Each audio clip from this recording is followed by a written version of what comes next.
la profundización del ajuste va a ser con todos. Naturalmente, si vos tenés menos ingresos, ahora, digamos, para llegar al equilibrio podés o aumentar ingresos o reducir gastos. Si vamos a resignar ingresos, naturalmente vamos a tener que incrementar gastos y eso, como dije, nos incluye a todos, incluye nación y provincias también, sí. Buenas noches, esto es Equipo de Noticias hasta las 23. Esto que estabas viendo pasó hace un ratito nomás, hace media horita. El ministro de Economía, Caputo, anunció que el gobierno quita todo el capítulo económico de la ley ómnibus. Diría que el capítulo económico y un poquitito más, porque incluyó, entre otras cosas, lo que tiene que ver con el impuesto a las ganancias, que estrictamente no figuraba dentro de lo que era la ley ómnibus. Pero básicamente el corazón, diría, de la ley ómnibus está hoy fuera de discusión en el Congreso. El ministro dijo, llamativamente tal vez, que la cuestión económica no era lo central y que básicamente hacía esto para lograr la aprobación del resto de los artículos. Esto abrió obviamente un gran debate respecto de qué significa. La primera conclusión, naturalmente, es que el gobierno tuvo que ceder porque evidentemente no tenía acuerdo con los gobernadores y buena parte de los legisladores para la aprobación, sobre todo, diría, de la cuestión de los derechos de exportación. Pero además hizo otras menciones porque abrió preguntas. Hoy a la mañana también habló Milei, pero esto decía Caputo respecto de un tema central, la cuestión de la dolarización. Como él siempre dice, no es una meta de este gobierno y se va a hacer cuando las condiciones estén dadas.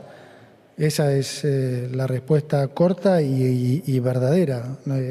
Sigue siendo una meta y lo vamos a hacer cuando las condiciones estén dadas. Lo que probablemente el presidente dijo es que hoy las condiciones son mejores que cuando asumimos. Totalmente de acuerdo, sí. Y lo escuchábamos nuevamente al ministro de Economía decir, bueno, las condiciones de la dolarización o las condiciones para la dolarización, en la medida que estén vigentes, evidentemente impulsaremos la dolarización. Más temprano, y después lo vamos a escuchar, el propio presidente en una entrevista dijo, estamos muy cerca de la dolarización, hizo algunas cuestiones o menciones de índole macroeconómica, pero dijo, estamos cerca de la dolarización. Ahora, para que vos sepas que recién pusiste la tele y nos estás escuchando, ¿qué es lo que queda fuera de la ley? Porque lo venimos discutiendo hace ya varios días. Enumeró el ministro, escucha bien, el blanqueo, lo que tiene que ver con la moratoria. Estas dos cuestiones llamaron un poco la atención porque la verdad que no había objeciones al respecto. Te agrego la cuestión de bienes personales, que tampoco había grandes objeciones.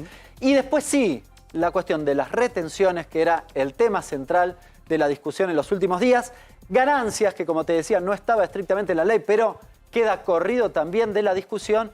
Y el tema jubilatorio, que era el otro tema central a lo largo de estos días. Bueno, te decía, hubo todo el arco político, empezó a dar su opinión, sobre todo en Twitter, desde hace un ratito que escuchamos al ministro Caputo, pero más temprano el presidente insistió con algo que a esta hora y luego de lo que acabamos de ver llama también un poco la atención. Escúchenlo bien.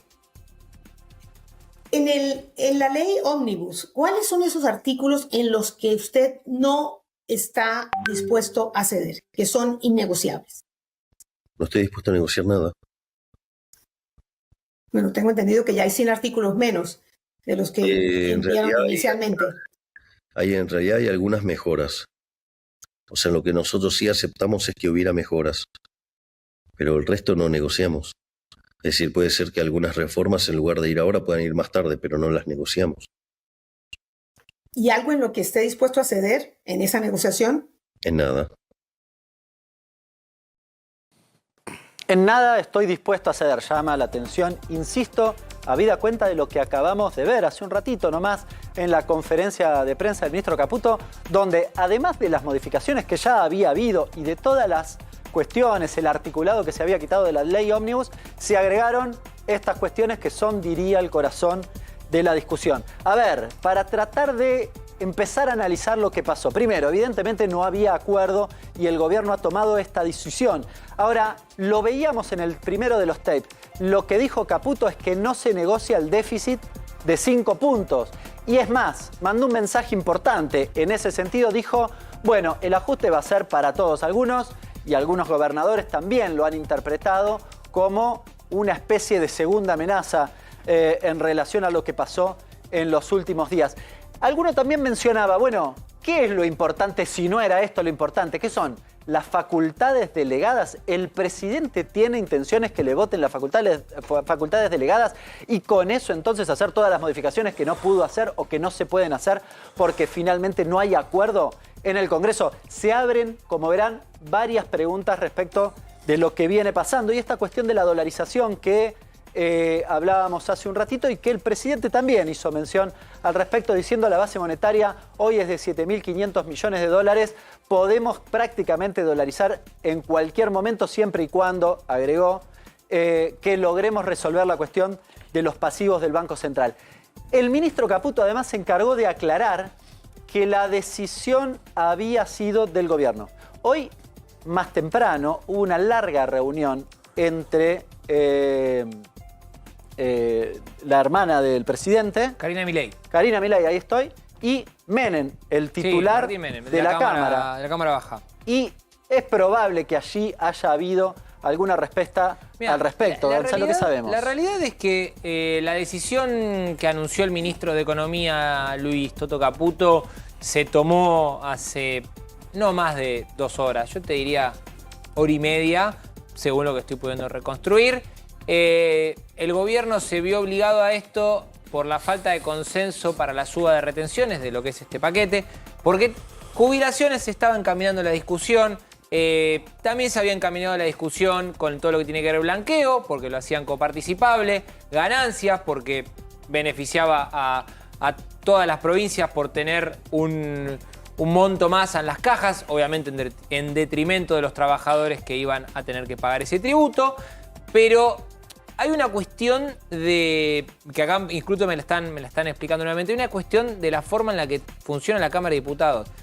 Si el gobierno presentaba la ley ómnibus como estaba, el proyecto de ley, luego en el recinto el martes, se iba a la votación, se aprobaba en general como se sabía que iba a pasar y se lo habíamos contado acá, pero en particular le volteaban el artículo de la suba de retenciones, tenía que esperar hasta el 2025 para poder volver a presentarlo. Claro. Porque no podés presentar un proyecto o un artículo de un proyecto rechazado en la Cámara el mismo año que fue rechazado. Tenés que esperar al otro periodo de sesiones ordinarias o extraordinarias, pero ya en 2025. Entonces, ante ese escenario de matar o morir, va para atrás el gobierno, pero en su ida para atrás, y acá viene la cuestión por la que vamos a tener que seguir viendo cómo van a negociar en los próximos días y te diría semanas, coparticipó el ajuste.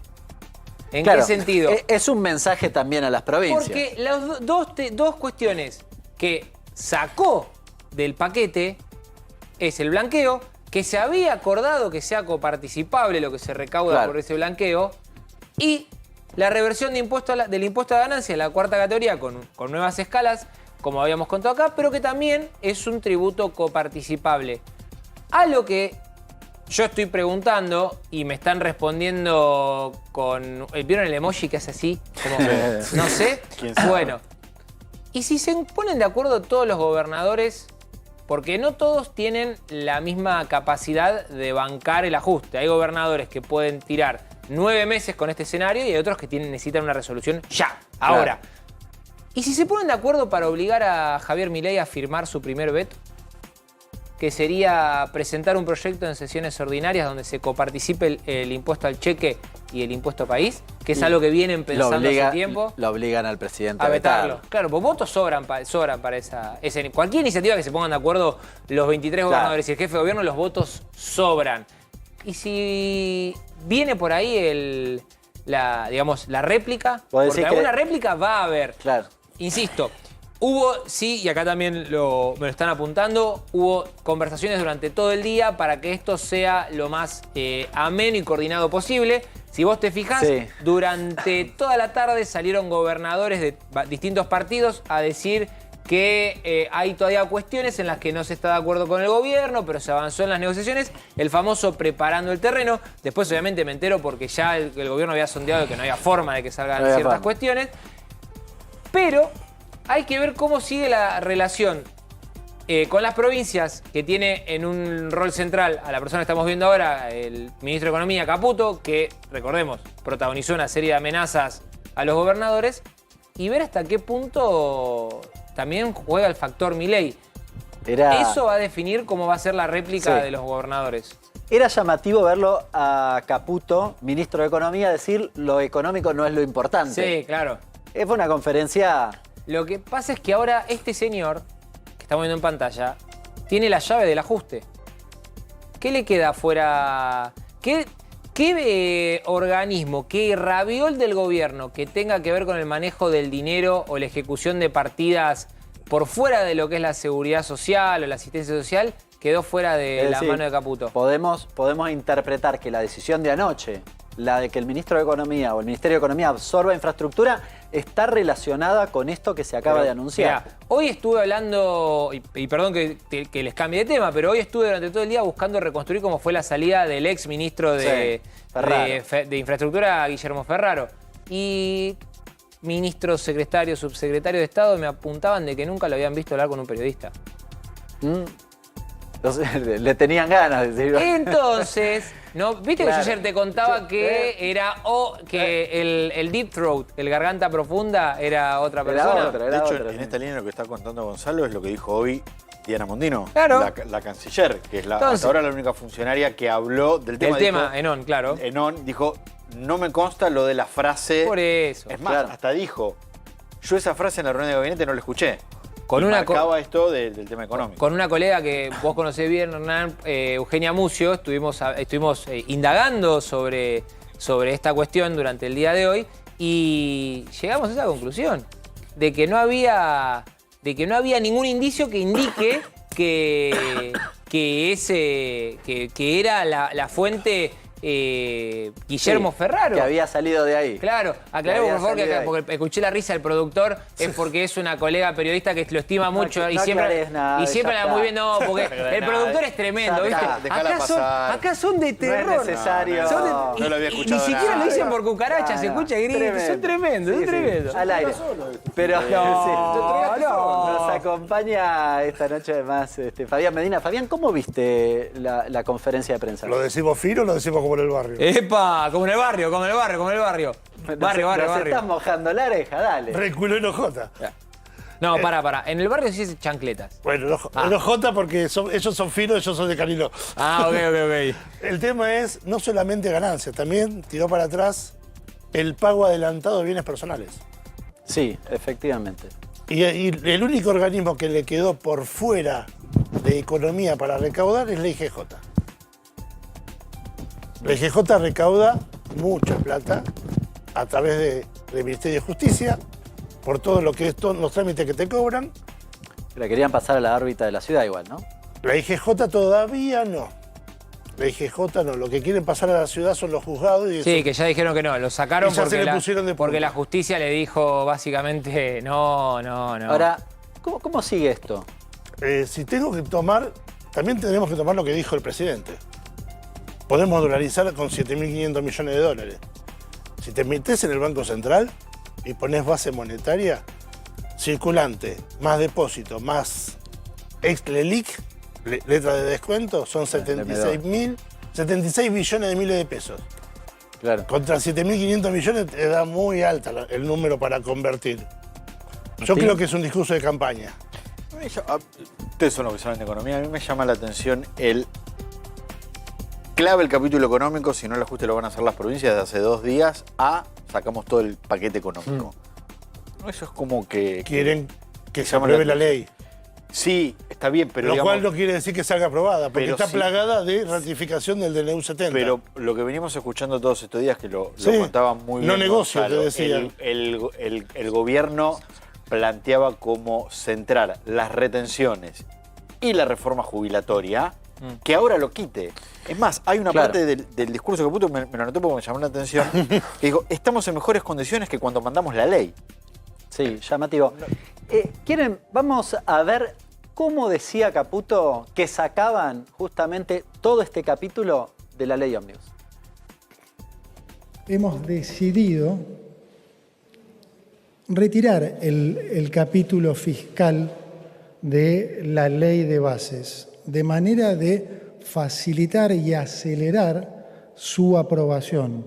Creemos que, como dije, esto va a, de alguna manera, acelerar los tiempos, facilitar la situación de muchos legisladores, gobernadores que naturalmente estaban defendiendo no solo los intereses de sus provincias, sino hasta lo que consideran razonable.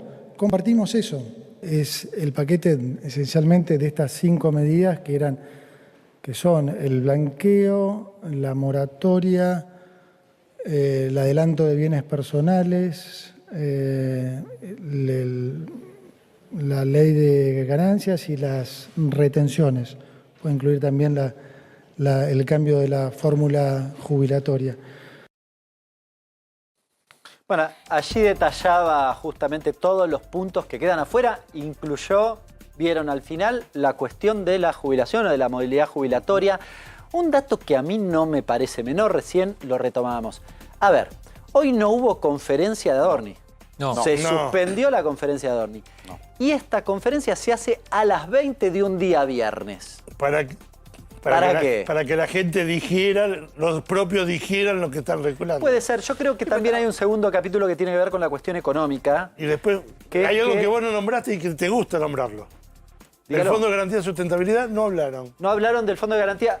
Ahora vamos al capítulo, en todo caso, de qué cosas quedaron, porque también están las privatizaciones. Pero yo decía que es a las 20 de un viernes, porque los mercados no están funcionando y no funcionan mañana ni funcionan pasado. Después de que se anuncia que el fondo te va a dar la plata que le habías pedido.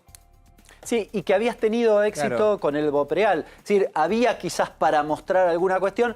Me parece que este es para los mercados, es un mensaje de lo que queríamos hacer, por acá no sale. No hay consenso. El mercado puede decir, bueno, sí, está bien, tiene las herramientas, tal vez puede hacer el ajuste, porque Caputo dijo, los 5 puntos los vamos a recortar, lo mismo, pero la verdad que no es lo mismo. Si se hubiese votado la ley o se iba al martes a votarse con amplios consensos, evidentemente el mercado los iba a tomar de manera mucho más positiva. El anuncio es económico, porque habla del capítulo económico del proyecto, pero el fondo es político. Sí, ese es el tema. La pelea con los gobernadores, la falta de votos o lo complicado que venía la obtención de los votos es lo que me parece que termina siendo al gobierno tomar ¿Con quién se retiró? Porque, perdóname, porque en definitiva, yo insisto con esto, eran los temas centrales que el gobierno decía, tenemos que sacarlos. No podemos no tener estas herramientas. Podemos negociar otras, pero estas son las esenciales.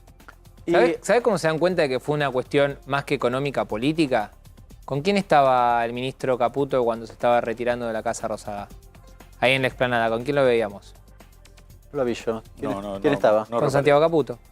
Con Santiago Caputo. El principal estratega político que tiene la Casa Rosada. Entonces, Gonzalo, justamente ahí te da la pauta. ¿Y qué repercusiones ha habido? ¿Qué han dicho otros legisladores, algunos gobernadores? Tenés obviamente de un lado y del otro del arco político, la lectura es de cómo explicarlo y ser lo más bueno posible.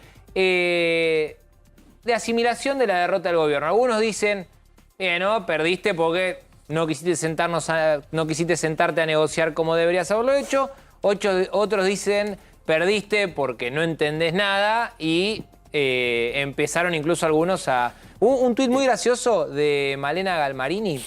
Sí. Que decía, afuera, afuera, con todas las cosas que no había podido tener el gobierno. Acá me apuntan, por ejemplo, que el gobernador de Chubut, por ejemplo, Nacho Torres, fue el primero en salir por lo que yo tengo, por lo menos el panorama acá, de salir a celebrar, por así decirlo, la decisión del gobierno de bajar un... Te sumo. Sí. a Germán Martínez, presidente del bloque de Unión por la Patria, que dice, sacó un mensaje en su cuenta de Twitter: derrota del gobierno y triunfo de los que hicimos oposición frontal. Milei solo quiere superpoderes, es el corazón de la ley. Mira, les mostramos el tuit de Malena Galmarini que estaba recién mencionando Gonzalo. Fíjense lo que decía Malena Galmarini. Después de escuchar al ministro, me quiero ir, Luis Caputo.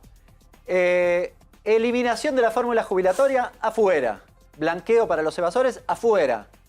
Vuelta de impuesto a las ganancias a los trabajadores, afuera. Disminución del impuesto a los bienes personales a los ricos, afuera. Aumento de retenciones al campo y a las pymes, afuera. Si este capítulo era el más importante, ¿qué quería? ¿Qué queda? Delegación de facultades del Poder Legislativo al Poder Ejecutivo. Todo lo que saquen lo meten por decreto. Dice que no miente, pero no te dice la verdad. Bueno, sosteniendo algo de lo que mencionábamos acá. Bueno, ¿qué queda? El presidente tiene interés en que la delegación de facultades le permita hacer... la emergencia total. Lo que la ley no le permitía o lo que... no se lo aprobaban. Lo que no le aprobaban, justamente no se lo permitían. Ayer Casase dijo que la emergencia que había mandado el gobierno le cortaron varias de las facultades. Va a quedar en 7 y van a ser de un año. Va a ser de un año, por un año, y para prorrogarlo por un año más tienen que pasar de vuelta por el Congreso. ¿Pero vos viste la orden del día? ¿De qué? ¿Del diputado? ¿De la orden del dictamen? No, no lo vi todavía. Está publicado ya. Ahora, es emergencia total, no hay ningún recorte de emergencias. Bueno, desde la oposición plantearon que eso no lo iban a votar. Bueno. Que iban a votar una emergencia más limitada en facultades y en tiempo. Bueno, y estamos conectados con el diputado Oscar Reño, que gentilmente nos atiende. ¿Qué tal? Buenas noches. ¿Cómo está, diputado? ¿Qué tal? Buenas noches para ustedes. Un placer que nos atienda. Le preguntamos lo primero, obviamente, ¿qué opinión tiene sobre la conferencia que acabamos de escuchar de Luis Caputo, el ministro de Economía? Bueno, creo que el gobierno tiene dos claros caminos en este momento. Seguir confrontando con los gobernadores o sentarse a negociar seriamente, que es lo que no ha pasado hasta ahora. Me parece que el gobierno tendría que tomar primero el segundo camino que no tomó hasta ahora, más o menos, porque si bien nos pegaban a los diputados y los gobernadores por la televisión y por Twitter, después mandaban funcionarios a discutir la presidencia de la Cámara, las distintas normas de la ley, pero llega un momento donde lo que necesitamos es que se empodere a un ministro del Interior, que se pueda sentar con los gobernadores, que puedan empezar a discutir cómo le damos gobernabilidad tanto al presidente como a los gobernadores y cómo llegamos a un déficit cero en todas las cuentas, tanto de las provincias como la nación. Pero me parece que eso se hace más bien con diálogo, que es lo que no hubo hasta ahora. Me parece que fue en el día de hoy, Pichetto mencionó la necesidad de que el gobierno vaya a una especie de gobierno de coalición o que conforme algún tipo de coalición. ¿Cómo ve esa cuestión? ¿Ve que esto va en ese sentido o en realidad es un apriete a las provincias tratando de quitarle lo coparticipable que estaba ya acordado? Bueno, lo que pasa es que en los países del mundo, cuando ganan con tan pocos legisladores en los congresos, es muy normal que se hagan gobiernos de coalición. No creo que nadie esté pidiendo eso, digamos, desde los espacios políticos. Pero es algo normal que cuando tenés muchas debilidades y no podés imponer tus políticas porque no lográs convencer a todo el arco que está en el Congreso, no te quedan muchos caminos que ir buscando ese tipo de alternativas. Yo lo que creo que en esta instancia había más de 130 diputados con disponibilidad de aprobar esta ley a nivel general, pero no lograron en los títulos particulares lograr consensos mínimos, digamos, en temas muy groseros, y además mezclaron todo, no pusieron prioridades, no pusieron orden, y a mitad de las negociaciones que íbamos teniendo salen a decir que van a financiar las provincias. Entonces fue todo tan desordenado, tan caótico, que realmente se hizo imposible poner prioridades. Acá había que poner claras prioridades y saber si lo que pretendían era tener herramientas para salir de la crisis, que nos la expliquen bien claro, que los gobernadores también tengan sus herramientas y que salgamos todos juntos con la misma fuerza y con diálogo a resolver los problemas de los argentinos. Si eso hubiese estado, esto hubiese salido. Diputado, buenas noches. Gonzalo Prado lo saluda. Me comentaban fuentes del gobierno que hubo una charla con sectores de su bloque hace un rato nada más, 2 horas y media, para ver si había o no un apoyo al final para el capítulo de las retenciones, y ante la negativa, el gobierno directamente les blanqueó que iban a retirar ese capítulo de la discusión parlamentaria. Bueno, nosotros tuvimos bastante diálogo con las autoridades de la Cámara. De hecho, ayer tuvimos una reunión en la presidencia y con funcionarios del gobierno. Estaba el vicejefe de gabinete, estaban representantes del Ejecutivo y además estaban las autoridades de la Cámara, donde nos preguntaron qué haríamos o qué harían los gobernadores o qué entendíamos nosotros que harían los gobernadores, que en general se referenciaban con nuestro bloque, respecto del bloque económico, entendiendo jubilaciones, entendiendo retenciones, y les fuimos bien claros que no queríamos que los gobernadores entendían que no tenía que ser el campo, las provincias y los jubilados los que pagaran el problema del déficit, y fuéramos a ver en otros lugares. Entonces ellos se fueron con esa idea de ayer. Hoy se comunicaron por teléfono con nosotros para pedirnos una ratificación de si seguíamos en esa postura, y le manifestamos que esa es la postura, que estamos dispuestos a dialogar, a encontrar salidas. De hecho, les llevamos alternativas a todos esos artículos más conflictivos, y ellos nos dijeron, bueno, pero nosotros necesitamos que salga así. No, si es así, no creemos que tengan los votos. Y ahí nos anunciaron que, bueno, si era así, ellos iban a tener que valorar retirar efectivamente el capítulo fiscal. Diputado, desde el bloque de Unión por la Patria, hace un ratito nomás, su titular, Germán Martínez, planteó que con esta decisión ahora lo que el gobierno quiere es poder sacar estas medidas por las delegaciones de facultades que están en el proyecto. Sobre eso le quiero preguntar, ¿en qué punto de negociación están las facultades delegadas y si ya hay un acuerdo de cómo se van a votar en el recinto? Bueno, yo creo que disiento con ese tuit o con ese mensaje, porque realmente también a ellos les hemos anunciado que los votos no están para dar superpoderes, sino que los votos estarían, nosotros que somos el bloque de los dos bloques de la llave, digamos, para que ellos obtengan los votos, para que tengan los mismos poderes que vienen teniendo los presidentes de la democracia a la fecha. No más, no superpoderes, y con control del Congreso. ¿Y eso no le permitiría, por ejemplo, legislar lo que hoy quitan del Congreso? Yo entiendo que no, porque esto no es un artículo. Todos los artículos que tengan que ver con emergencia y delegaciones, tanto nosotros como el bloque del radicalismo y el bloque de innovación, le hemos advertido que vamos a querer reescribirlo de tal forma de que el Congreso de la Nación siga siendo un poder del Estado. Claro. Y esto se lo dijimos en la reunión de ayer, se lo dijimos por Twitter y se lo dijimos en la ratificación telefónica que tuvimos hace unas horas. Por lo tanto, queremos darle herramientas, las mismas herramientas que todos los presidentes han tenido, sobre todo en tiempos de crisis, pero eso no significa cerrar el Congreso. Marcó que hubo conversaciones telefónicas en las últimas horas. ¿Qué se puede saber con quién del gobierno que estuvieron hablando? ¿Qué es lo que se sigue negociando? Bueno, nosotros entendemos que tiene que haber una negociación del Ministerio del Interior con los gobernadores. Particularmente yo me comuniqué se comunicó conmigo, mejor dicho, Menem de la Cámara de Diputados, intentando que yo le consiguiera o le dijera qué veníamos hablando en nuestros bloques, digamos. En el bloque hacemos Coalición Federal, donde están representados varios gobernadores, sobre todo los del PRO y el gobernador de Córdoba, y por otro lado el bloque de innovación con el que venimos trabajando en conjunto, que representa a otros gobernadores, por ejemplo como el de Salta. Diputado, le pregunto, porque ha tomado trascendencia después de lo que acabamos de ver, por esa reunión que usted contó en un departamento en Recoleta, que, bueno, era fuera del ámbito legislativo. ¿Cómo fue la cuestión? ¿Qué se estaba discutiendo? ¿Por qué usted optó por no quedarse allí? ¿Cómo fue? Bueno, nosotros terminamos a la madrugada esa comisión caótica que arrancó a las 9 de la noche, o sea que terminó bastante tarde, así que el presidente de la Cámara nos convocó a una reunión al día siguiente, porque hasta esa noche pretendían sesionar el día jueves. Entonces nos pidió que tuviéramos una reunión con las autoridades de la Cámara para ver cómo seguir, cuándo sesionar, cómo sería el labor parlamentario, cómo se continuaría. Nos pidieron que fuéramos afuera del Congreso porque estaba el paro al día siguiente y temían que iba a ser medio caótico llegar, y nos invitó a La Biela, o al frente de La Biela, que tenía una casa, que era un departamento de una de las autoridades de la Cámara. Nos pareció que teníamos que tener esa conversación con la autoridad de la Cámara. La verdad que cuando llegué, si bien había una autoridad de la Cámara, lo vi a Sturzenegger. Nosotros tenemos la postura de no dialogar con personas que no sean autoridad de la Cámara o que no tengan un cargo en el gobierno, así que agarré mis cosas sin llegar a sentarme y me fui de ahí y me fui al Congreso, y por eso mantuvimos después las reuniones que siguieron con las autoridades de las cámaras, con funcionarios del gobierno en la presidencia de la Cámara. Muchísimas gracias, Oscar. Gracias por la entrevista. Un placer. Muchas gracias a ustedes. Buenas noches. Y los saludo a Pedro Pesati, vicegobernador de Río Negro, que ya está conectado. ¿Qué tal, vicegobernador? ¿Cómo está? Buenas noches. Buenas noches. ¿Cómo anda usted?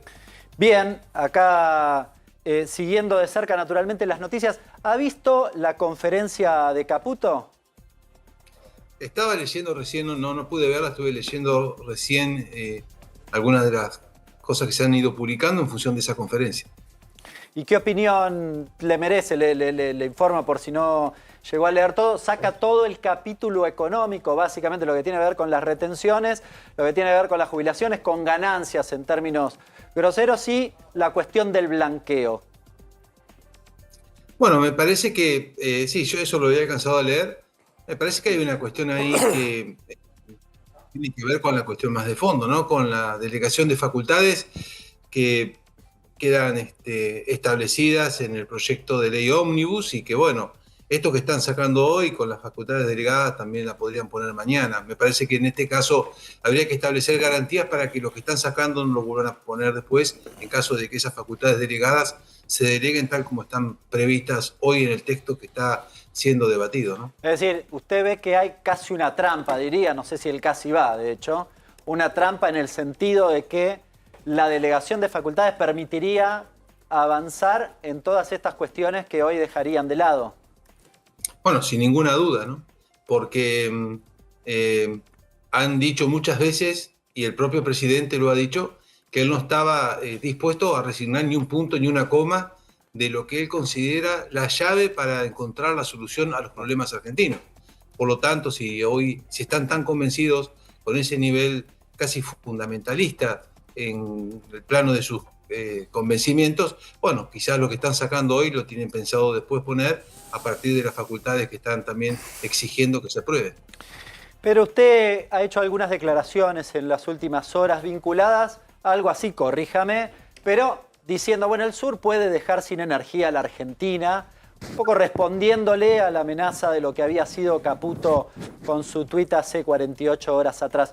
¿Cómo es la cuestión? ¿Nos puede explicar un poco? Mire, simplemente es una hipótesis de lo que podría significar lo que hemos conocido en las últimas horas, ¿no? Esta amenaza primero de Caputo y bueno, y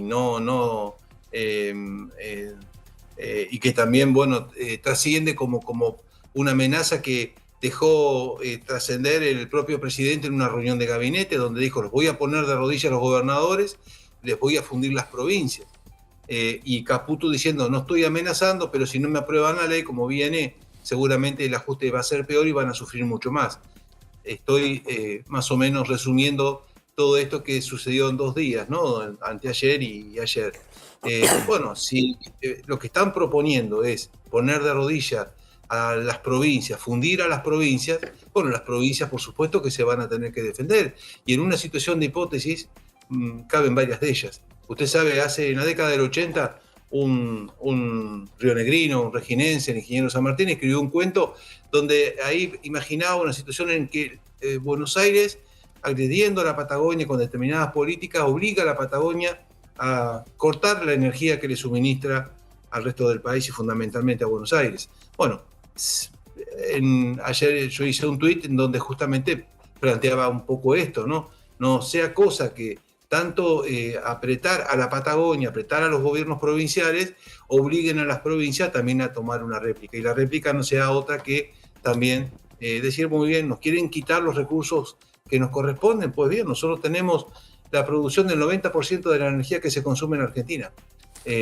Imagine que podría suceder si el gobierno nacional toma ese tipo de actitud de querer ponernos de rodillas, de querer fundir nuestras provincias. Bueno, estarán en este caso cometiendo seguramente un hecho muy grave, ¿no? Porque estarían empujando el país casi a una situación de disolución nacional, a enfrentar a los argentinos en situaciones que no queremos ni siquiera imaginar. Ojalá que esto, que es algo hipotético, jamás lo veamos confirmado en la realidad. Pedro, hay una cuestión que hoy me la comentaba una senadora de Tierra del Fuego y que les afecta también a ustedes, que tiene que ver con lo que se denomina zona fría, ¿no? Un subsidio para el consumo, sobre todo el gas, de zonas que obviamente el clima hace o requiere, les exige un mayor consumo de gas. ¿Le preocupa que esto avance en lo que quedó en la ley ómnibus? Bueno, desde luego, porque para nosotros, usted ya sabe que en algún momento, en la época de Macri, se avanzó también sobre esta materia, ¿no? Para quitarnos este tipo de beneficios que la Patagonia tiene y que no es producto de ningún capricho. La Patagonia es una región que tiene sus características y entre ellas el hecho de que la Patagonia en general es una zona fría, muy fría, con lugares que pasan condiciones en el invierno muy extremas. Entonces, siempre los gobiernos han tenido presente esta situación y, en consecuencia, una consideración especial. Sobre todo, además, pensando que la Patagonia, recién lo mencionaba, produce el 90% de la energía que la Argentina consume durante un año. Así que la Patagonia, bien que merece ser considerada en este aspecto, claro, no solo de productora de energía, sino porque sus condiciones climáticas demandan una atención especial en materia de tarifas, sobre todo considerando que sin calefacción en la Patagonia no se puede vivir. La calefacción, claro, aquí no es un lujo, es una necesidad. Pedro, en concreto, hay mucha gente de la provincia de Río Negro y del sur, obviamente, que nos está viendo. ¿Qué significaría en la práctica en términos monetarios? ¿Qué podría significar la quita de la zona fría, de la consideración de zona fría para buena parte de las provincias? Mire, no tengo el número, económicamente no tengo los elementos como para darle un número exacto, pero no tiene relevancia, le puedo seguramente asegurar. Desde el punto de vista, digamos, de las cuentas del país, no es un número, claro, relevante para nada. Pero ¿y para la persona? Para la persona le cambia la vida completamente. Claro. Imagínese que, como le dije, la calefacción en la Patagonia no es un lujo, es una necesidad. Si no, uno se muere de frío, no puede pasar un invierno. Hay regiones de mi provincia que sin calefacción es muy difícil sobrellevar el invierno. Son condiciones climáticas muy extremas, donde el Estado siempre está acompañando a esos vecinos y vecinas. Nuestra provincia tiene un plan calor para acompañar las situaciones que se presentan durante el invierno en la región sur de la provincia.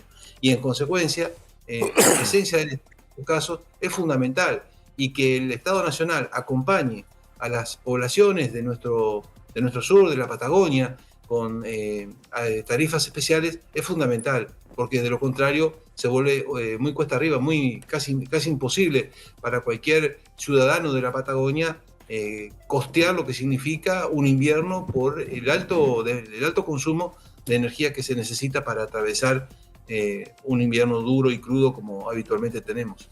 Tanto en el DNU como en la ley ómnibus había algunas cuestiones que diría, sobre todo en la cuestión hidrocarburífera, pero pienso también en el litio, en las menciones que había en las dos normas que recién mencionaba, que iban sobre las atribuciones de las provincias, de lo que la Constitución del 94 establece de atribuciones a las provincias. ¿Hay un avasallamiento o hay una intencionalidad de avasallar a las provincias en esos aspectos? Me refiero, por ejemplo, en la cuestión de hidrocarburos.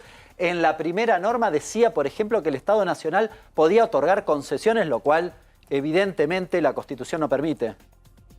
Bueno, desde luego, la Constitución reformada en el 94 estableció que los recursos hidrocarburíferos son recursos, digamos, de las provincias, digamos, son recursos que pertenecen a la esfera de cada provincia, y por lo tanto las negociaciones con las empresas que son concesionarias de la explotación de estos recursos son de materia estrictamente provincial. Es una competencia que tienen los estados provinciales. Pretender avanzar sobre eso, por supuesto, es ir en contra de la Constitución y desconocer la autonomía de cada una de nuestras provincias. Vicegobernador, ¿y cómo ve la situación social? ¿Cómo está viviendo el vecino de a pie en su provincia? Bueno, uno lo que está viendo en estos últimos días, cómo se va deteriorando cada vez más la situación de vida de la gente, porque obviamente se ha pulverizado el salario, la devaluación ha sido tremenda, la inflación de diciembre superlativa, y eso por supuesto golpea en todos. Mire, hay que ver En el verano siempre uno trata de ver cuál es el nivel de ocupación que existe en los destinos turísticos. Mi provincia es una provincia turística, una provincia que tiene turismo en la cordillera y en la costa, y los niveles de ocupación que tenemos en este mes de enero son sensiblemente menores a los que tuvimos un año atrás. Pero pasa en toda la República Argentina y creo que es un indicador bastante elocuente de cómo ya la crisis comienza a golpear de una manera brutal sobre la capacidad adquisitiva de los salarios y del ingreso de los trabajadores. Y hago la última. ¿Usted cree que este corrimiento del capítulo económico de la ley abre un panorama de diálogo con el gobierno? ¿O al contrario, acá debatíamos hace un ratito, es un mensaje incluso negativo a las provincias porque algunas de las cosas que se habían acordado, coparticipación, por ejemplo, del blanqueo, también quedarían afuera? Mire, ojalá que podamos ingresar en una etapa de diálogo fecundo, que pueda haber entre la nación y las provincias ese diálogo fundamental en cualquier democracia. Lamentablemente yo no tengo una sensación muy optimista considerando las actitudes que el gobierno ha tenido últimamente, ¿no?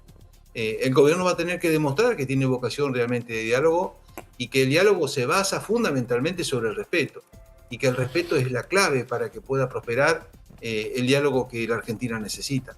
Nosotros creemos que imponiendo cosas no se puede avanzar y creo que la actitud que ha tenido el gobierno desde un primer momento fue media avasallante. Yo creo, sinceramente, que si el presidente Milei, como ha dicho tantas veces, admira la figura de Juan Bautista Alberdi, tendría que revisar esas lecturas que sin duda ha tenido y advertir que Alberdi, si algo buscó enfatizar cuando escribió las bases para poner un punto de partida a la redacción de nuestra Constitución de 53, si hay algo que Alberdi enfatizó muchísimo en esa reflexión, esa enorme reflexión que permitió nuestra Constitución, fue la forma de gobierno y en particular la división de poderes. Buscar un equilibrio para que esa división de poderes garantice en todo momento que jamás en Argentina iba a haber lugar para un déspota. Y el despotismo es lo que la Constitución tiene que garantizar y los argentinos tenemos que garantizar, que no haya un déspota jamás gobernando la nación. Y el despotismo se expresa en actitudes, en formas, en conductas, que por supuesto yo no digo que hoy tengamos un déspota gobernando la Argentina, pero a veces hay actitudes que si no se dejan de lado prontamente pueden conducirnos a una situación así, y ahí sí que sería muy lamentable que la República Argentina, en contradicción absoluta con lo que Alberti seguramente soñó, termine teniendo un gobierno atravesado por actitudes despóticas que por supuesto ningún argentino quiere. Pedro, muchísimas gracias y muy buenas noches. Gracias a usted, hasta luego.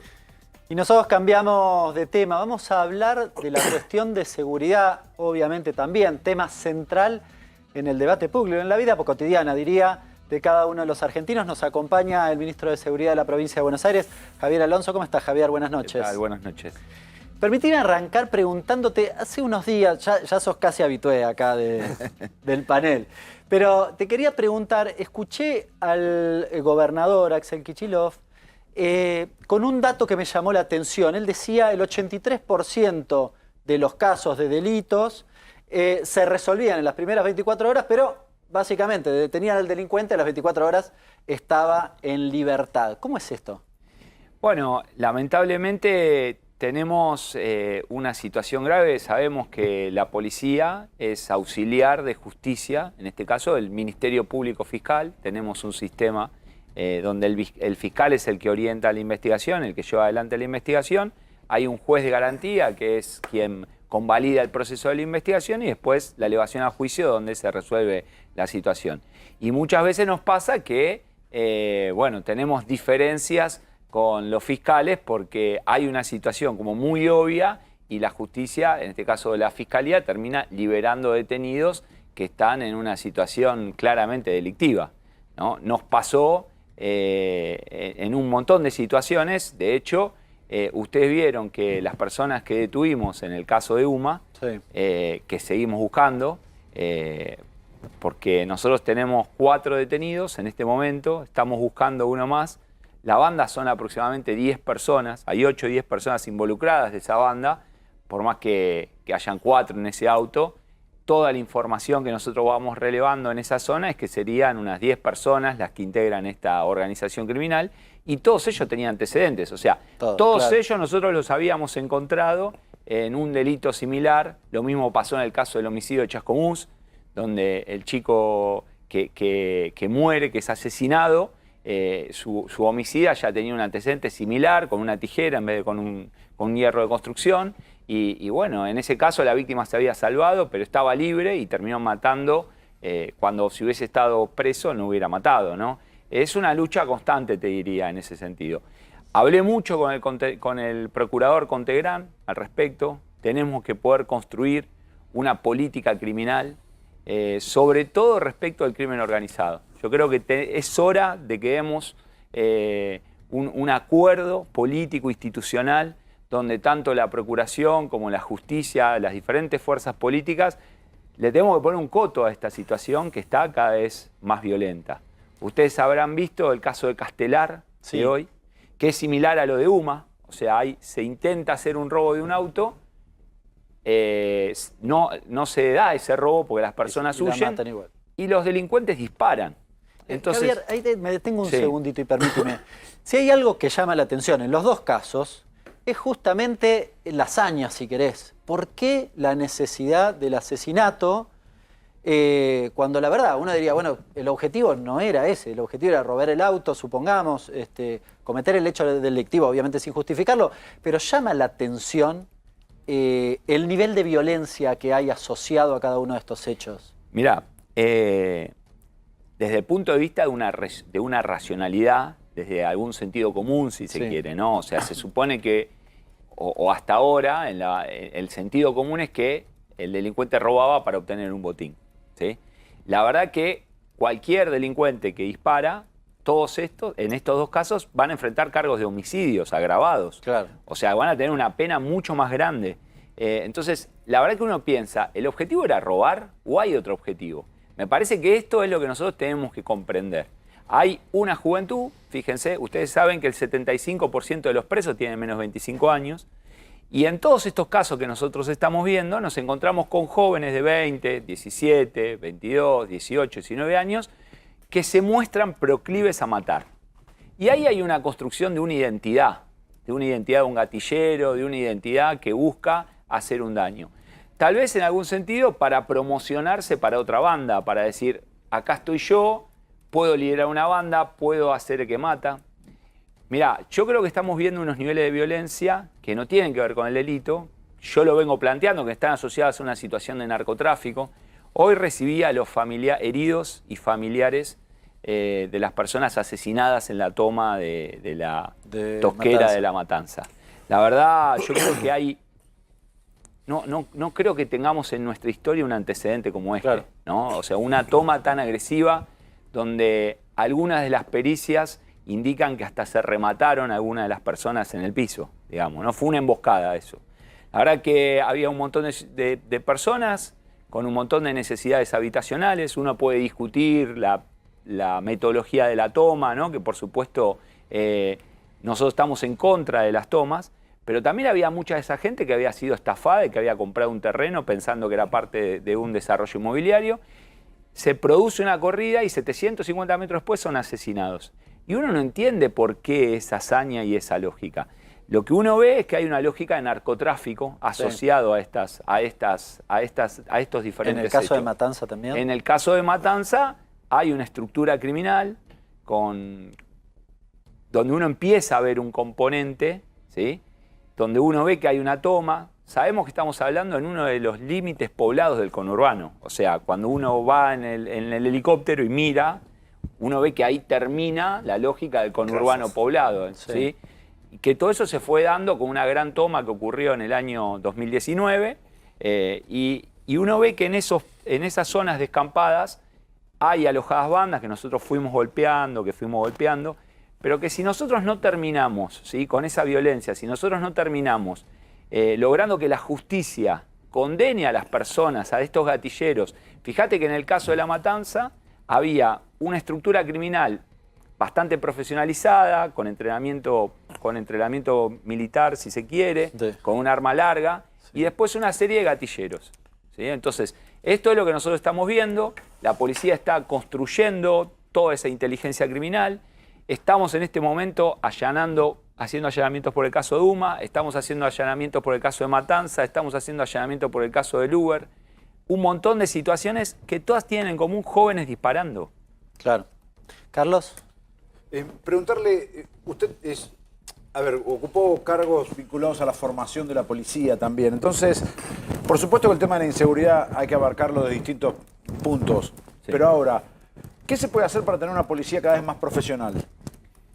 Bueno, en principio el profesionalismo de la policía viene dado por la formación, viene dado por el entrenamiento, viene dado también por la conducción policial. Porque sí, las personas que estén en los lugares claves sean las personas más profesionales, ¿no? O sea, hay una dinámica de la profesionalización que yo voy a estudiar si tiene sentido estudiar. O sea, si yo estudio y ponemos en los lugares claves personas que no tienen ni idea, estudiar no tiene sentido. Clarísimo. En cambio, cuando hay un método profesional que orienta el trabajo de la investigación criminal, que orienta el trabajo de la prevención, nosotros hemos invertido un montón de dinero en mucha tecnología, tanto para la prevención como para la investigación. Sí. Si no tenemos gente capacitada que lleve adelante ese trabajo, no podríamos hacer lo que estamos haciendo, ¿sí? El ministro planteó como diagnóstico, sí, así a grandes rasgos, la violencia asociada al narcotráfico y una justicia que no responde en el mismo nivel que usted considera de la policía. Yo creo que el diagnóstico es similar de los últimos gobiernos. De hecho, recuerdo al exministro Cristian Ritondo plantear una idea, no sé si exactamente, pero similar. ¿Por qué no se puede, si el diagnóstico en la mirada de la política de dos gobiernos distintos es similar, por qué no se puede empezar a trazar un plan de seguridad que no se ve? Mire, yo soy optimista, si no, no estaría en el lugar donde estoy, digamos. Yo creo que podemos desplegar un montón de esfuerzos para transformar el estado de situación. Yo esta semana me reuní con gente de Procunar, me reuní con fiscales federales, me reuní, como dije, con Contegrán, estoy teniendo reuniones con todos los intendentes, con la ministra de Nación y con la Policía Federal. Llevamos adelante de manera conjunta la investigación con este caso de UMA y me parece que tenemos que ponernos de acuerdo en unos hitos que nos permitan cambiar las cosas. No hay una traición en esto. Ustedes escucharon al ministro Berni en la gestión anterior criticar duramente lo que pasaba, lo que pasaba con el accionar de las fuerzas. Tenemos que ponerle coto a la situación del narcotráfico. Ustedes vieron que estuvo acá la familia del capo de Ecuador. Sí, de Ecuador. ¿Sí? O sea, hemos encontrado diferentes narcos. Cuando nosotros estábamos en Nación, metimos presos un montón de narcos que eran buscados de todo el hemisferio que estaban viviendo en la Argentina. Entonces, la verdad que todo eso es una organización criminal. Esta semana encontramos en Ensenada 20 kilos de cocaína en la playa de Ensenada. Le avisamos a la prefectura y prefectura encontró 300 kilos de droga flotando en el río. Claro, ¿eso es un descarte porque los estaban siguiendo? No, hay una dinámica que cuando los barcos salen del puerto, se acerca una nave, una embarcación pequeña y tira por contrabando los bolsones de droga arriba del barco. Puede ser que se haya hundido esa lancha y que haya quedado flotando la droga y prefectura la rescató. Digamos. Lo mismo pasó hace 2 años. Javier, preguntarte, el tema de UMA pone otra vez de manifiesto cómo la policía labura, va, los detiene. Hay un muchacho que ya se sabe no tiene absolutamente nada que ver, lo hemos dicho acá, ya lo vamos a reiterar. No sé si no tiene que ver, eso lo dice usted, no lo digo yo. Eso corre por su cuenta. La justicia dijo que Aguirre, el primer detenido... ¿Está detenido? No, una persona que salió una foto. Ah, no. La persona que salió en la foto, digo, ¿no? Que es un chico que había perdido el documento, que pobre se comió un garrón, que él sí no tenía nada que ver. No. 2 personas vinieron a la comisaría a manifestar que no tenía nada que ver eso. Esa información no la dimos nosotros. Está bien. Bueno, la vamos a aclarar porque la justicia acaba de mandar una investigación, una comunicación. Pero Javier, yo le quería preguntar. La policía labura, los detiene. Entran, vuelven a salir, vuelven a delinquir. Siguen, vuelven a entrar, vuelven a salir.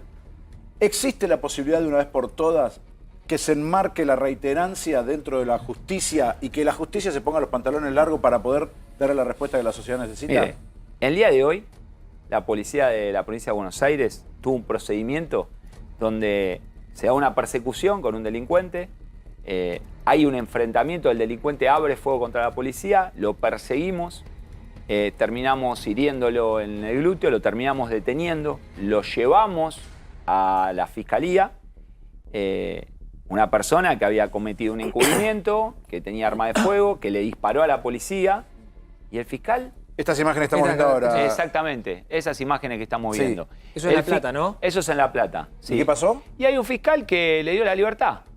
¿Cómo le dio la libertad? Sí, le dio la libertad porque dice ¿Este tipo está de vuelta en la calle hoy? no está de vuelta en la calle, Claro, está ahí está el herido. oficio, porque está herido y porque tenía una causa de lesiones con arma de fuego contra su novia. ¿sí? Podemos saber O sea, está por algo qué? que hizo Claro. antes. Está por algo que hizo antes, pero por esto no sé, parece que el fiscal estaba apurado. Ahora, podemos porque veo, saber si uno no lo deja detenido, hay que hacer indagatoria, y es viernes, ¿vio? ¿Se puede saber Entonces qué parece fue que la- había que salir de ministro, vacaciones. a ver, ¿cuál es la discusión que tienen desde el Ministerio de Seguridad con la justicia? Digo, ¿el fiscal qué dice al respecto de lo de esto? No, yo no hablo ya con este fiscal. Yo me comuniqué con el procurador Contegrán y le avisé que le vamos a mandar una nota para que se inicie un acto ¿Está sumario. de turno el fiscal ahora? ¿O Por está- eso, pero el inmen- ¿Qué UFI es? ¿Se puede saber? La UFI 8, creo, de La Plata. La sé. que era de asuntos... ¿no es Sí, Paulini? no sé cuál es. No, creo que es... No quiero decir algo Ok. porque no estoy seguro, ahí está el oficio. Pero lo que digo es, hay un punto donde la verdad que la policía, a mí vienen los intendentes y me plantean, la policía no sirve, hay que cambiar de comisario. ¿Cuántas veces lo escucharon ustedes? Nosotros tenemos una Auditoría General de Asuntos Internos que todo el tiempo está metiendo presos policías que son delincuentes. Completamente. Y todo el tiempo está investigando policías que hacen las cosas bien, pero que tenemos que evaluar su trabajo. ¿Por qué no podemos hacer lo mismo con los fiscales, lo mismo con los jueces de garantías? Entonces, si hay un fiscal que le da la libertad a una persona que le dispara a la policía, que está generando un encubrimiento y lo deja libre, no sé por qué, porque es viernes, la verdad no se entiende por qué lo deja libre. Sí, Pero acá lo este foto lo tipo que busqué detuvieron, ¿no? Que se valió con la policía, ahora está libre. Digamos, No está- en esa causa está libre. En esa causa está libre. Yo le digo, por eso por otra. No solamente Está su- preso por otra, porque tiene una captura, pero Pero si si no usted lee hubiese el quedado oficio, libre. le ordena la libertad. Bueno, acá tenemos. Hugo Tenzón es el fiscal a cargo de la UFI 8, que es la de delitos complejos, investigaciones complejas en la provincia de Buenos Aires. Que me llamó la atención que estuviera junto Es lo esa de mismo, turno. no me importa quién es. No, lo que no, me no, importa pero es hay que dejó contarlo. libre a Mire, un yo le delincuente. voy a decir por una cuestión. O sea, lo que usted está denunciando en este momento, o sea, mis compañeros lo saben, mi padre estuvo justamente en ese departamento judicial, justamente en una fiscalía, y entiendo lo que está diciendo. Por eso es clave decir el nombre y apellido del fiscal que, como usted acaba de decir, no quiso... Bueno, pero ahora, ¿qué pasa si esa persona que está libre ¿Vuelve a delinquir o mata a alguien? mata a alguien? Exactamente. Es lo que no se pasa, es lo que pasó en el caso de Nicolás, de Chascomús, es lo Porque que ahí, pasa en ahí el caso descabezan, de ahí le echan la Uma. culpa a la No, policía, después- le echan después la nos culpa a la quejamos de la inseguridad de la provincia claro. de Buenos Aires. Yo lo que digo es, tenemos que tomar dimensión de lo que está pasando. Lo que pasó en Matanza nos demuestra que hay gente que está dispuesta a matar de cualquier manera. ¿Sí? Con gente que tenía una necesidad porque no tenía ni nada que robarle. Completamente. Lo que pasa con Uma, lo que pasa hoy en Castelar. Ustedes vieron hoy a la mañana lo vi, estuvo muy bien el abogado que estuvo con usted, justo estaba en una reunión y están puestos los televisores de América, y estuvo un abogado, hoy en A24 estaba, donde pasaron la persecución de ayer en 3 de febrero. Donde nosotros llegamos... Yo la puse al aire hoy a la Vos la tarde. pusiste al aire. Bien, nosotros llegamos, hay un enfrentamiento, muere un delincuente de un 18 disparo en años. la cabeza, de 18 años, que le disparaba a la policía. Sí, hice un tiroteo, lo Cuando dije la bien policía clarito. se baja a detener al Los resto, vecinos- sale los todo vecinos el barrio a apedrear a la policía. Y el auto lo completamente. prende en fuego. Y el ¿Para auto qué? Para que no borrar se puedan huellas. encontrar las huellas. Y- Lo mismo pasó en Castelar, ¿sí? El auto que dispara a la señora de Castelar, Sí. escapa hacia 3 de febrero, Sí. a unas cuadras de donde pasó esto, Sí, y de lo Villa prende en Pineral. fuego. Lo prende en fuego. Obtenemos huellas que están dañadas por el humo, que no nos sirven. No obstante, tenemos la identidad de las personas que son, porque tenemos un trabajo de inteligencia criminal serio. Sin duda. En este momento estamos haciendo allanamientos para dar con los responsables de ese caso de hoy a la mañana. Entonces, la verdad que la policía trabaja ahora. si todas las agencias del Estado no nos ponemos de acuerdo en entender lo que pasa, en poner un límite, esto no va a terminar. ¿No debería también, porque ustedes como policía y la justicia llegan después del hecho, si hay una parte de la sociedad que está violenta, ¿no debería el Estado también trabajar en lo previo? Sí, ¿Hay claro organismos del Estado que están trabajando en eso? Porque da la sensación de que cada vez lo que se ve es más violencia, en gente cada vez más joven, y que no hay un trabajo ahí. Sí, yo creo que hay un trabajo que no alcanza, ¿sí? Si uno podría decir, si nosotros dejáramos de hacer todo lo que estamos haciendo, la situación sería peor. Hay un trabajo que se hace, hay un montón hay un montón de infancia que está en una situación de vulnerabilidad muy importante, y hay un Estado que está presente, aunque no le guste al presidente, hay un Estado que está presente y que resuelve un montón de cosas. Si ese Estado no estuviera presente, seguramente la situación de inseguridad sería peor. Pero ¿qué es lo que tenemos? Yo lo conté varias veces. Hay 40.000 menores que nosotros aprendemos, ¿sí? De esos menores, lo que nosotros aprendemos con una construcción de información y un análisis criminológica que hicimos adelante, lo que vos encontrás son, todos estos menores provienen de familias que no los han podido criar, porque tienen padres con situaciones de adicción, padres presos, padres que delinquieron, padres que están en una situación de desborde, por lo que fuera, y que empiezan a hacer una trayectoria donde no se los puede, no los crían como corresponde. Hay una situación en muchos casos de abuso sexual de estos pibes, ¿sí? Y hay un transitar por una escuela primaria que es lo último que los contiene. Y después se van a vivir a la calle, son las ranchadas, caso Morena, ¿se acuerdan? Sí, claro. Nosotros señalamos 2 días estuvieron drogándose, salieron y terminaron matando a Morena. Un caso parecido para mí al de UMA. Hay una situación parecida a la de UMA porque hay algunos relatos que nos hablan de alguna gira de la que venían, ¿no? Eso hay que confirmarlo. Pero digo, hay una situación donde nosotros tenemos que trabajar de ahí. Nosotros estuvimos trabajando estos 4 años con el Ministerio de Educación para mejorar la contención esa. Estamos llevando adelante una serie de proyectos con el área de niñez, donde nosotros tenemos que resolver una situación y mejorar una situación de trabajo con los menores en el organismo. Y me parece que tenemos que tratar de generar respuestas nuevas, porque el sistema normativo de la provincia de Buenos Aires yo creo que es el mejor que tiene la Argentina en cuanto a la ley.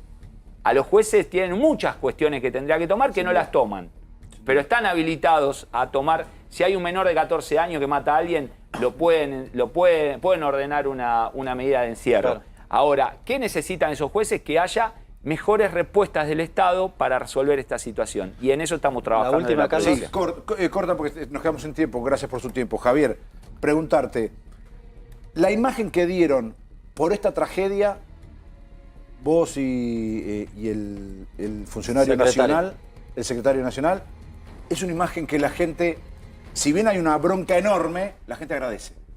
Que haya 2 personas de distinto signo político trabajando para signos políticos casi te diría opuestos, pero que se juntan para tratar de dar una solución a un problema que, y acá viene la pregunta, ¿a quién afecta más la inseguridad en el país? ¿Al que vive en un country y paga su seguridad privada? ¿O a las UMA de la vida, a los 4 o 5 que mataron en la matanza? Yo creo que la sociedad es una sola y que todos corremos riesgo en una sociedad donde no podemos proteger la vida. Y para proteger la vida necesitamos construir un acuerdo nacional para que podamos diferenciar lo que está bien de lo que está mal. Es simple la situación. El que hace las cosas mal tiene que tener una sanción y tiene que llevar un tratamiento. Y el que hace las cosas bien tiene que poder ejercer su derecho. Y de parte mía van a encontrar eso, la construcción de los espacios de diálogo necesarios con todas las instituciones que correspondan para poder avanzar en las transformaciones que necesitamos para que nuestra sociedad sea más justa y sea más segura. Gracias. Javier, muchísimas gracias. No, gracias a ustedes por este espacio. Buenas noches. Sí, y seguimos, si te parece, con el tema, porque recién lo hablábamos con el ministro de Seguridad de la provincia de Buenos Aires, que la justicia confirma 4 detenidos por el caso de UMA, ¿sí? Pero atención, que recuerdan que aquí mismo nosotros habíamos contado, atención, que se presentaron en comisarías 2 jóvenes y se había dicho que uno... ¿Qué pasó? Alguien dio a conocer una foto de un joven que había perdido el documento hacía un año. Ulises Martín Aguirre es un vecino de Merlo que en absoluto tiene que ver con el asesinato de Uma. ¿Qué pasó? ¿Habían encontrado el documento ahí? No. Su foto de documento C, y déjame dudar que los mismos ladrones la hayan divulgado. Los mismos asesinos la hayan divulgado. ¿Para qué? Para desviar la investigación. Claro. No tiene absolutamente nada que ver. Ulises Martín Aguirre es un joven que no tiene nada que ver, que desgraciadamente está pasando por una situación terrible. Lo insultan, lo amenazan, le escriben por las redes, le dejan mensajes en la casa, pero en absoluto tiene nada que ver Ulises Martín Aguirre. Ahora, Carlos, tenemos 4 detenidos y hay un quinto en búsqueda, ¿o cómo es esto que hablábamos ayer? Hay un quinto, hay más, fíjate que recién nos acaban de decir que es una banda de 10. Porque acuérdense que se habla de un barra brava, se habla de autopartes, autos de alta gama vendidos al Paraguay. Bueno, 4 son los detenidos hoy. Están investigando a la banda, pero hay un quinto que, según alguna información que está corriendo, rumor, no información, hay uno que tal vez de estos 4 no tiene nada que ver y que sí este quinto que están buscando. De los 4 detenidos, tal vez hay uno que no tiene nada que ver. Que forma parte de la banda, no estaba en ese momento y este quinto es el que estaba ahí. Por eso que están, no solo 5, están buscando más gente. Gracias, Carlos. Y hoy se realizó la conmemoración del Día Internacional de la Memoria de las Víctimas por el Holocausto y con la participación y la mención tanto de Marcelo Midling como del jefe de la Ciudad de Buenos Aires, Jorge Macri, que recordaron ambos a las víctimas justamente del Holocausto. Cuando inauguré en el 2019 el nuevo museo, en mi discurso original, destaqué la importancia que la memoria de la Shoah ha tenido en la Argentina desde el retorno de la democracia, sin importar el color de los gobiernos. Hoy queremos destacar y agradecer muy especialmente la presencia del presidente de la Nación, Javier Milei, que esté hoy aquí, junto con el jefe de gobierno de la ciudad y muchos ministros del gabinete, son un símbolo contundente que la memoria del Holocausto es una política de Estado en la República Argentina, de la que debemos estar orgullosos. He tenido el honor y la oportunidad de compartir y presenciar otros relatos de sobrevivientes de la Shoah y uno no deja de aprender y sobre todo hacer carne lo sufrido. Como no hay nada que pueda agregar a esa realidad, voy a tratar de cumplir con un rol, si quieren, más institucional que me parece que es relevante. Primero, exigir la inmediata liberación de los rehenes, no solo de los argentinos, de todos los que todavía están siendo retenidos en el marco de la barbarie de Hamás.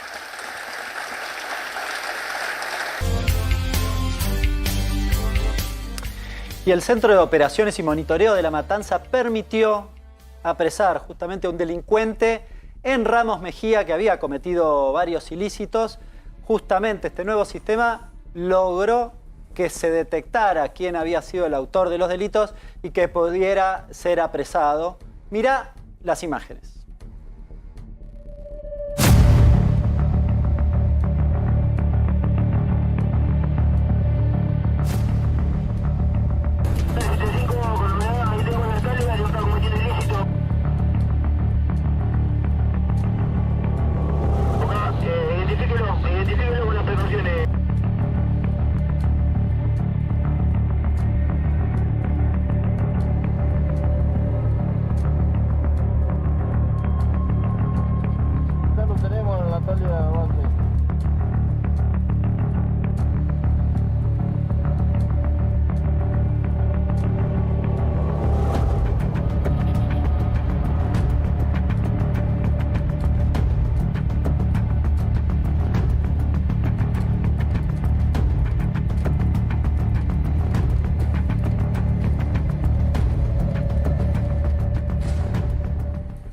Sí, Gonzalo, ¿querías agregar alguna cuestión? Sí, que me contaban que todo este sistema de vigilancia en los municipios está siendo muy efectivo como herramienta para dar con la detención de delincuentes de todo tipo de robo.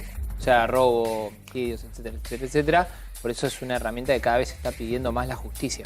Claro, que finalmente funciona, ¿no? Se puede detectar y ver en tiempo real y actuar en consecuencia. Tenés un centro de vigilancia, un centro de monitoreo donde los operadores tienen una línea directa con las autoridades policiales para poder evitar, prevenir, mejor dicho, delitos o cuando se cometen, detener a los culpables.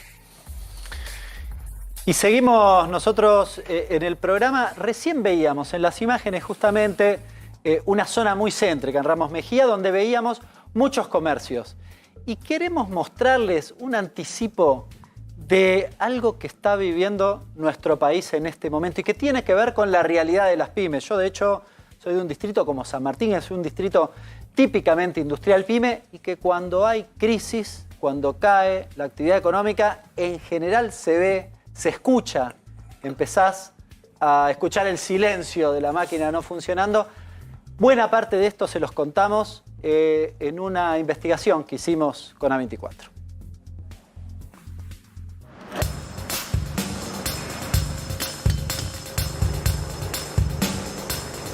La actividad cayó linealmente, como si fuese una vertical, un 40%, y estimo que pueda seguir cayendo.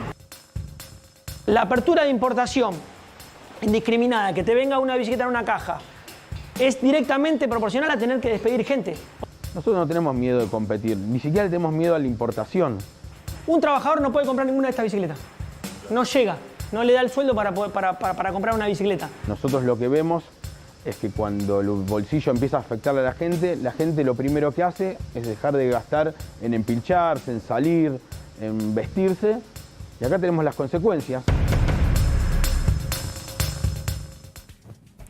Y el tema del día, naturalmente, fue la conferencia del ministro Caputo hace un rato nomás, a eso de las 8 de la noche, contando básicamente que sacaba una serie, un capítulo entero, el capítulo económico, de la ley Ómnibus. Escuchen lo que decía más temprano. Tuvimos reuniones con todos ellos y nosotros, a pesar de los gritos en el Congreso, los escuchamos. Y también hemos tenido muchas reuniones con las diferentes cámaras y demás. Y como dije antes, nosotros coincidimos con esos reclamos. Alguno lo trató o lo interpretó como alguna pelea en particular que yo tuve. No hubo ninguna pelea de nada. ¿Cómo no voy a entender a un gobernador o algún gobernador que está tratando de proteger los intereses de su provincia? ¿Qué puede ser más natural que eso? Esto les decía, pasaba hace una horita nomás, un poquitito más, en la conferencia de prensa que dio Caputo. Gonzalo, quería pedirte que nos ayudes a entender una cuestión en particular, porque a lo largo del programa uno de los temas que tomó centralidad es, a ver, corren esta cuestión y entonces la delegación de facultades le permite hacer todo esto pero sin necesidad de que se vote, ¿o no se puede? ¿Cómo es la cuestión? Por lo que me están contando, las restricciones que va a tener en la negociación, o en el debate parlamentario, que se puede ser ahora cualquier día de la semana, martes, miércoles o jueves, no tenés esa premura que tenía antes el gobierno al haber retirado este paquete, se le va a poner más restricciones a esa cuestión.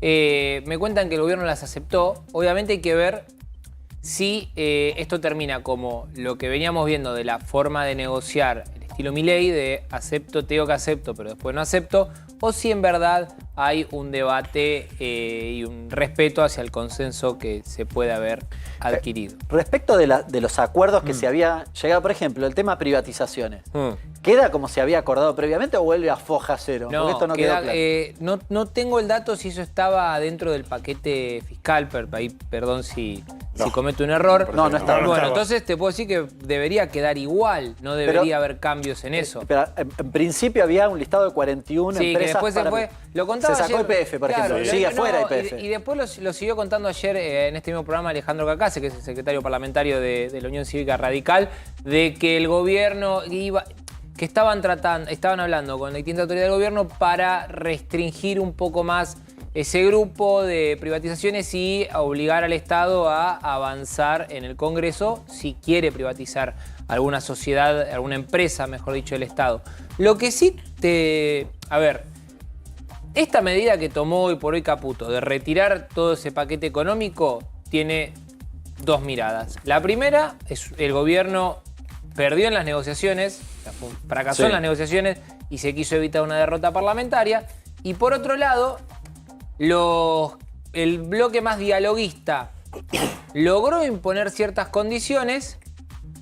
Tiene ahora un problema por los recortes presupuestarios que va a tener por una cuestión de que va a haber menos ingresos, pero gana a su vez más tiempo para avanzar en algo que ya me parece que empiezan a tejer, que es esta idea de un pacto fiscal entre el Estado y las provincias. Ahora, repasando, a ver, ayúdenme.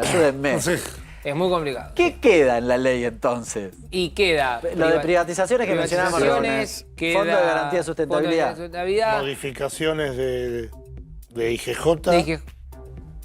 Una parte del Código Civil y Comercial. Sociedades comerciales. Toda la hay una parte de reforma al Código Penal que aumenta las penas para los cortes de calle y los delitos contra ¿Eso no lo la habían pasado a quedan ordinarias? todas las Porque el capítulo de la cuestión comercial sí. Una parte. Lo que queda, por ejemplo, es el divorcio express. Eso queda. Hay otros capítulos del Código Civil y Comercial, en su gran mayoría quedan afuera. En lo penal, lo que quedó afuera también fue el juicio por jurados, pero las reformas al Código Penal para aumentar las penas para delitos contra fuerzas de seguridad y cortes de calle, eso se mantiene. Grandes inversores quedó adentro. El RIGI quedó adentro. Con toda la normativa completa, que es peligrosa esa normativa. Y también todas las cuestiones vinculadas al DNU siguen la gran mayoría en la ley Omnibus. O sea, obviamente el foco va a estar puesto... Con esto perdió fuerza. Sí, es que perdió, claro, yo insisto, era la centralidad de lo que quería el gobierno. Exactamente, perdió lo que importaba y ahora lo que le importaba al gobierno y ahora tiene dos cuestiones. La primera, ¿hasta qué punto va a profundizar el ajuste la Casa Rosada y cómo lo va a hacer extensivo a las provincias? O sea, ahora Milei está diciendo voy a cumplir con lo que dije. Estaba pensando en eso. A ver, ¿ustedes lo ven a Caputo agarrando el listado de partidas? Ahora que además tiene empezando a tachar y a recomodar, perdón, ya se conoció el dato de las transferencias de diciembre y parte de enero, creo que el diciembre fueron las más bajas en un montón, en varios años, desde creo la crisis del 2001 hacia las provincias. Lo que pasa es que en esas transferencias había varios de los puntos, estaba repasando acá, varios de los puntos que habían acordado con los gobernadores. Por ejemplo, la cuestión del FGS, que en principio queda en el paquete, pero hay que ver qué pasa, pretendían venderlo para pagar la cuestión previsional de algunas provincias. Eso es uno de las principales transferencias, representa el 10% de las transferencias corrientes que hace la nación a las provincias. En realidad era al revés. Con el fondo mismo, pagarle las deudas a las provincias y después liquidarlo. Bueno, sí, pero en realidad vendían las acciones y con eso pagaban la deuda, ni siquiera diría la cuestión corriente, más bien la deuda. Deudas, por ejemplo, el primero es Giordano con su caja de seguridad social en Córdoba y tenía yendo después a liquidar el fondo de garantía por 5.500 millones de dólares en el exterior. Una guarangada, ¿no? Lo otro que quedó, ¿qué decía Martín? Lo otro que quedó es justamente que en principio, asociado a la cuestión del Fondo de Garantía de Sustentabilidad, el Tesoro absorbe los créditos y deudas de toda la administración pública, ¿no? Y los refundes, diríamos, en el mundo contable. Lo que sería contablemente una consolidación. Sí, el productor se pone nervioso. Le falta alguna materia para recibirse de contador, esperamos que lo termine. Pero, sí, decía. No, por eso una soncera en la discusión, pero me quedé pensando en los diputados del gobernador Jaldo que se fueron del bloque de Unión por la Patria, los tres, por la negociación del capítulo económico. Es una buena reflexión. Y ahora estarán diciendo, igual traicionaron gratis. Igual, perdón, en este escenario de un Congreso, mejor dicho, de un oficialismo con tan pocos votos, yo te puedo asegurar que 3 votos no es una cuestión menor, o sea que ahora lo contamos como un chiste que está bien, se presta para la gracia, como para que te fuiste. Pero es una no es una cosa menor. Se fueron por el acuerdo económico y el acuerdo económico lo sacan. Ya no existe. Me parece que también por ahí hay que ver cómo sigue, ¿no? Digo, esto es una película, hoy tenemos una foto. La foto es esta. Pero si esto no es también para el gobierno una enseñanza y un barajar de nuevo de cómo manejarse con el Congreso de ahora adelante. Viste que se había especulado mucho de, bueno, ¿por qué el gobierno hace esto si no tiene tantos legisladores? Y muchos decían, bueno, es una forma de un tira y afloje, de poner el 56% arriba de la mesa. Bueno, hay que ver ahora, de acá en adelante, cómo sigue la relación del gobierno con el Congreso. Se había barajado que iba a haber un plebiscito, una consulta popular, perdón. Se había barajado que iba a haber una consulta popular. ¿Pone en discusión el rol de Martín Menem? No.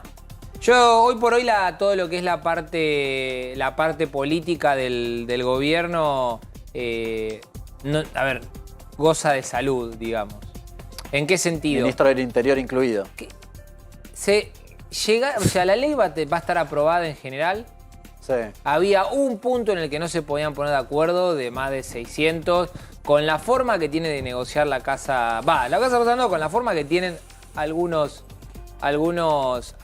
funcionarios y el mismo presidente, y los consensos los consiguió en su mayoría. Y además logró algo que ahora ya es anecdótico, pero recordemos que cuando asume Milei estaba a tiro de juicio político por no contar con 1/3 de la Cámara de Diputados y 1/3 de la Cámara de Senadores. Eso fue todo obra menester de Martín Menem, Omar de Marchi, Guillermo Franco, Victoria Villarroel. O sea, el objetivo... Igual tampoco que tiene 150 diputados. Bueno, juicio, ¿por qué además? Insisto, era una preocupación. Yo no estoy diciendo que era posible, yo te estoy diciendo lo que se habían trazado como un objetivo a evitar. Lo consiguieron. ¿Cuánto? Te doy un ejemplo, mirá. ¿Cuántos funcionarios de la administración de Javier Milei se juntaron con el embajador en los Estados Unidos? Hoy. Todos. No. Hoy estuvo Patricia Bullrich. ¿Y quién más? Guillermo Franco. No digo todos porque se vienen reuniendo muchos con Stanley. A ver, hoy por hoy la parte política del gobierno es la más ponderada a puertas adentro. Obviamente que, como decimos fuera del aire, ¿no? Hay una parte de la administración de Javier Milei que se siente cómodo en lo que yo defino el para la tribuna. Sí. Que son esas frases para contentar al 30% núcleo duro que lo votó y lo va a seguir a todos lados, como pasa con los extremos siempre en la política. Pero con el resto están teniendo medidas que son... están teniendo negociaciones que buscan contenerlos. Y además tienen habilidad para todavía que esté dentro de lo que es el espectro del mileísmo, por así decirlo, del apoyo del mileísmo, a buena parte de Juntos por el Cambio. Sí. Aprovechan, en eso sí son hábiles, aprovechan errores no forzados de sus rivales para buscar justamente contenerlo. Uno, por ejemplo, es puntualizar cuando figuras que tienen una imagen negativa muy alta y están emparentadas con cierto sector del peronismo, cuando aparecen en escena pública los señalan con el dedo y le ponen un cartel luminoso para que se dé cuenta todo el mundo que están ahí. El ministro de Economía de una conferencia a las 8 de la noche y decía también algunas otras cuestiones. Escuchá. La profundización del ajuste va a ser con todos. Naturalmente, si vos tenés menos ingresos, ahora, digamos, para llegar al equilibrio podés o aumentar ingresos o reducir gastos.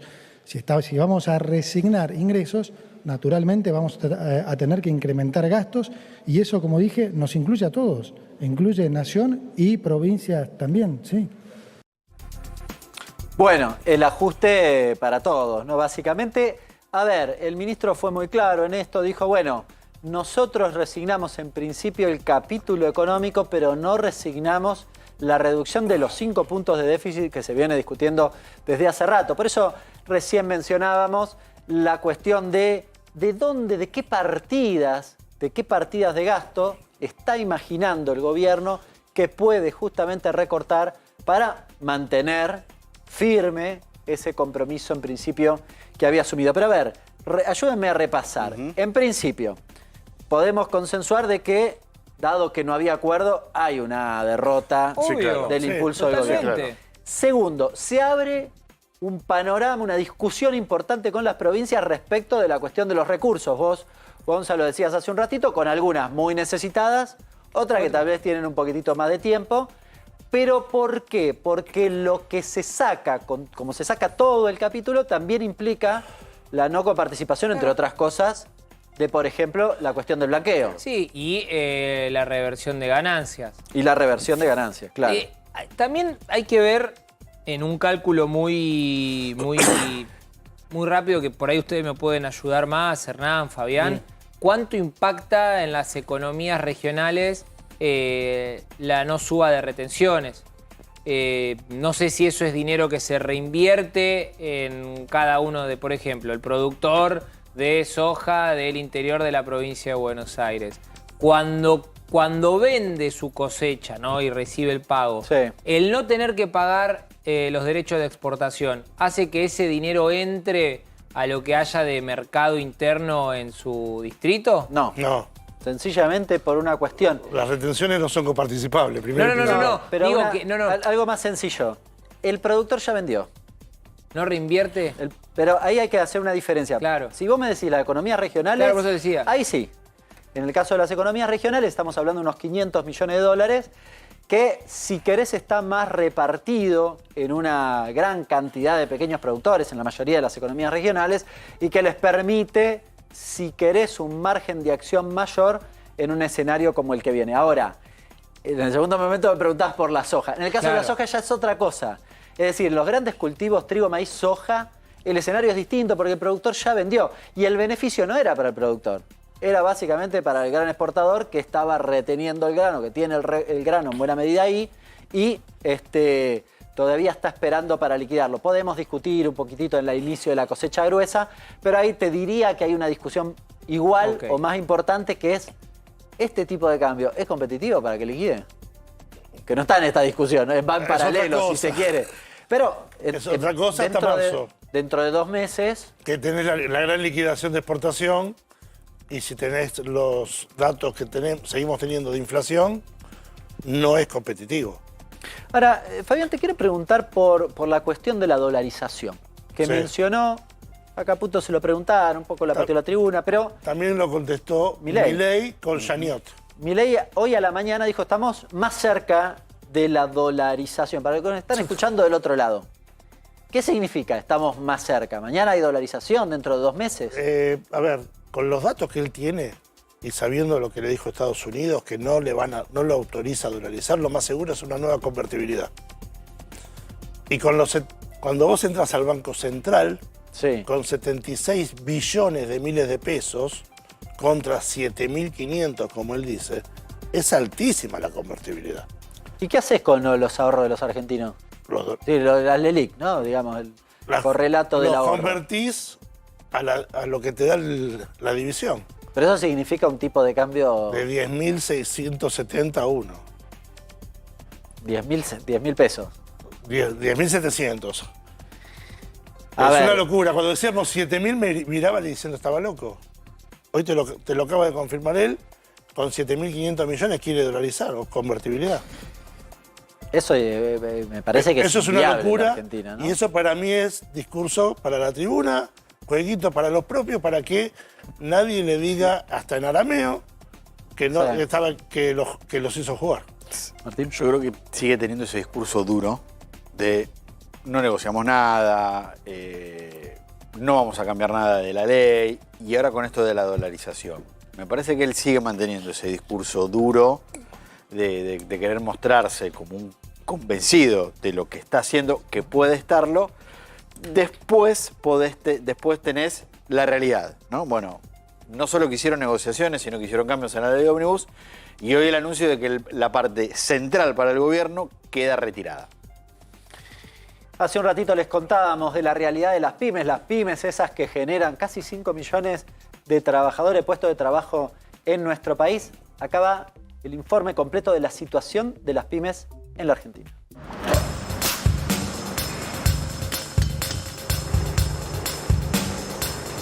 La actividad cayó linealmente, como si fuese una vertical, un 40%. Y estimo que pueda seguir cayendo. La apertura de importación indiscriminada, que te venga una bicicleta en una caja, es directamente proporcional a tener que despedir gente. Nosotros no tenemos miedo de competir, ni siquiera tenemos miedo a la importación. El problema más grande es la recesión. Un trabajador no puede comprar ninguna de estas bicicletas. No llega, no le da el sueldo para comprar una bicicleta. Nosotros lo que vemos es que cuando el bolsillo empieza a afectar a la gente lo primero que hace es dejar de gastar en empilcharse, en salir, en vestirse. Y acá tenemos las consecuencias.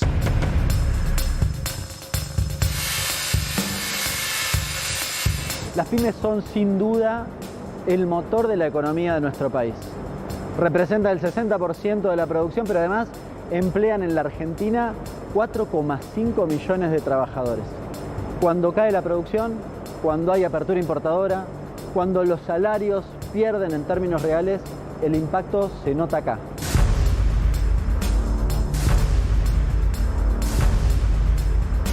¿Cuánta gente trabaja acá? Nosotros somos 14. Compramos la tira de caño, cortamos, mecanizamos, soldamos, tenemos la planta de pintura, pintamos, lo traemos para este sector y armamos el producto. Hacemos todo el producto completo. ¿Qué puede hacer hoy el trabajador? ¿Puede acceder a una bicicleta de las que haces? Mirá, yo no creo que un trabajador acceda. Te muestro un poquito, pero un poquito nada más. Esta es una bicicleta básica que vale 250.000 pesos. O sea, un trabajador gana eso. O sea, lo cual no va a poder acceder nunca a una bicicleta. Mi público es el trabajador. Y el trabajador no puede acceder.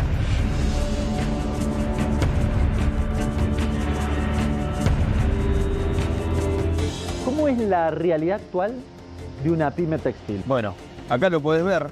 Hoy tenemos más del 50% de las máquinas paradas. Veníamos de hace pocos meses de tener toda la fábrica en plena producción y hoy nos está afectando más del 50%. ¿Acá cuánta gente podría estar trabajando en este momento? Bueno, la fábrica tiene un plantel actual hoy de 46 personas. Esta fábrica alimenta 2 tintorerías de 90 personas que a la vez pertenece a un grupo de 65 personas más, es decir, un total de 200 familias que se alimentan de esta producción. La industria textil, cuando hay una crisis, es la primera que afecta. Norberto, estamos acá en Loma Hermosa, una pyme metalúrgica. ¿Cuál es la realidad hoy de una metalúrgica? La actividad metalúrgica se viene desplomando día a día. ¿Cómo es la lógica de la pyme? Cuando gana plata, ¿qué hace con esa plata? La reinvierte. Honestamente, yo todavía el auto no lo cambié. Tengo un modelo 2014. Invertimos en máquinas, invertimos en matricerías, invertimos en procesos productivos, mucha tecnología y bueno, prácticamente tenemos gente que ya tiene con nosotros 20 años. Nosotros tenemos 2 fechas muy puntuales de venta, que es el Día del Niño y Navidad. Y la verdad que estuvo muerto. La gente no entraba, no llamaba. Nosotros tenemos muchos canales de venta, lo que es la venta online, la venta mayorista, la venta minorista. Y la gente no, se esperó y la gente entre comprar una bicicleta y comer, elige comer.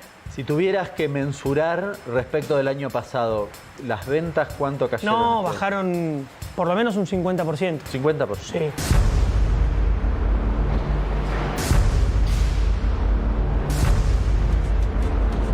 Acá, escuchan, las máquinas están funcionando a tope, pero no es todo así. En esta ala, las máquinas están paradas, silencio absoluto. La preocupación de los empresarios, la preocupación de los trabajadores es que básicamente este silencio sea generalizado. La verdad es que estamos haciendo lo imposible por mantener el personal de todas las fábricas que tenemos en el grupo. ¿Cuánto vale una máquina esta? Más o menos $50.000.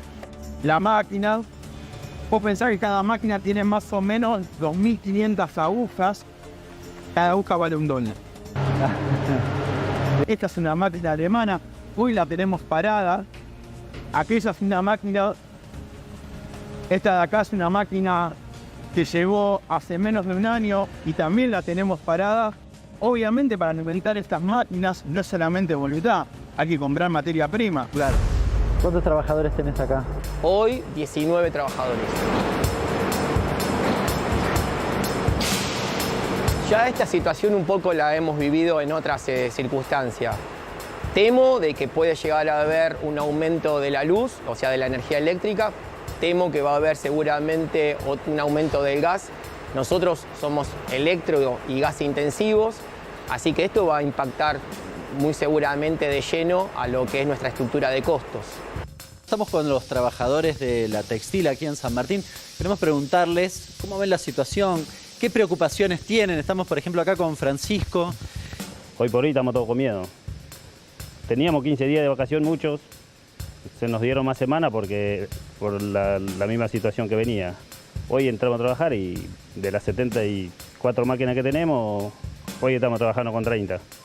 Digamos, el sueldo está ahí y los precios, y bueno, y como dicen los muchachos, también el alquiler. El que alquila, no sé cómo. Y yo alquilo también. Todos nosotros dependemos de este trabajo, digamos. No, por lo menos yo, de mi parte. Y es una incógnita, no sabemos qué va a pasar. ¿Tenés miedo de perder el trabajo? Y ese es el temor, creo que el temor de todos. Aparte de las máquinas, sabemos que están todos parados. ¿Y cuál es el peor escenario que vos ves? Mira, el peor escenario ya lo vivimos, ya nos pasó. Es el tener que empezar a recortar primero horas de trabajo y después gente. Yo no sé si toda la gente sabe lo que es sentarte delante de un trabajador y tener que despedirlo y tener que decirle a ese tipo que no venga más. ¿Qué es lo que más te preocupa de lo que puede venir para adelante? Eso. Ahora hay que ver qué es lo que podemos hacer con ese personal que nosotros queremos cuidar, porque hay que formarlo acá en Pesado Chicos, barriendo la tejeduría, y hoy son tejedores. Esa mano de obra calificada, cuando las máquinas están paradas, se pierde, se tira al mercado y no se sabe cuándo se recupera. ¿Y estás pensando con la caída de la actividad tal vez discontinuar? Si esto realmente se va digamos, a prolongar en el tiempo, no lo sé, sería una de las últimas cosas que uno quiere hacer.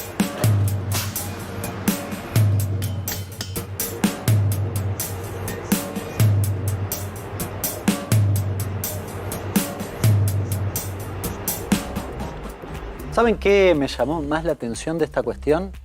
Que la preocupación, recién lo veíamos, de los trabajadores era la misma que la del empresario, ¿eh? Y la preocupación justamente de ver la máquina parada, porque te contaban los trabajadores incluso fuera de cámara, de esta cuestión de arrancar el lunes a media máquina y el lunes siguiente seguir a media máquina, obviamente con la preocupación que eso significa para la continuidad laboral en ese caso, ¿no? Y en el caso de los empresarios, obviamente para no bajar la persiana de su propia empresa. Pero bueno, estamos en comunicación con nuestro querido Adrián Sack en Estados Unidos. Me parece que está caluroso más. Cada vez hace menos frío ya. No, tenemos un piloto, me puse ahora. Hoy estaba lluvioso, estuve ahí preparando algunas producciones para mañana. El sábado me fui. Sí. Me fui lejos. No, bueno, había que mostrarlo. Y tenemos un poquito, mira, tenemos apenas un chalequito acá de lana, finita, ¿no? Delgadita. Tenemos una camisa negra, más para pensar en viernes a la noche. Y un piloto marrón. A ver, para cambiar, porque si no con el otro me dicen... Una versión antegarbaz de Adrián Sack, mostrando la ropa. Una suerte, sí. Una vueltita. Una vueltita largo. Te tapas... ¿Qué cosa que decís? No, acá te quieren incitar a cosas, Adrián, que yo te cuido. No los escuches, te quieren llevar por el mal camino. Adrián. No, está bien, si voy a hacer de cuenta que hubo una interferencia. Claro, exactamente. ¿Qué estamos viendo ahí? ¿El salón oval atrás tuyo? ¿Qué es la ventana? Acá, sí, es el salón Hueval, ¿no? Yo no tengo... otra cosa. Sí. Es una ventana bow window. Mirá que nosotros te queremos cuidar, pero... Arquitecta Sí, no, pero y no da, para un oval no da para un huevo, digamos, pero bueno. Lo tenemos compuesto, esta es la entrada de mi casa y bueno, claro. Es una de las ventanas laterales que hacen el paréntesis. En realidad se le llaman bracket window a esta, no es bow porque no es curva, digamos, son tres secciones. Me lo dijo un arquitecto una vez que me vio por este canal también y bueno, me corrigió y es cierto, lo busqué y es cierto. Bracket como corchete, ventana corchete sería. Muy bien. Bueno, ¿qué ha pasado? ¿Qué pasó con Trump? Sí. ¿Cómo está la cosa? Y Trump es 83 millones más pobre hoy, supuestamente, porque es la 83 millones de dólares. Es la condena hasta ahora más alta que tuvo por un hecho vinculado con una sola persona, no con una organización, ¿no? En este caso se trata de la periodista E. Jean Carroll, a la que en 1990, según lo dictaminó la justicia el año pasado, el propio Donald Trump violó en un probador, ¿no? En una circunstancia así muy, muy oscura, pero que pudo ser comprobada y que es un juicio por el que tuvo que pagar 5 millones de dólares en su momento. Pero ¿qué pasa? Como tiene un fuerte impacto político, Trump empezó a atacar muy duramente a la víctima y a la que había ganado el juicio, negando que, este hecho haya existido, pero sobre todo atacándola muy fuertemente a esta periodista diciendo, frases denigratorias como la que más le dolió a esta periodista es que no es su tipo, que nunca violaría a una mujer como ella. O sea, fue con esta dureza y después despotricó permanentemente contra la justicia de los Estados Unidos. De hecho, eso es lo que le valió este segundo juicio, sería la segunda entrega del juicio.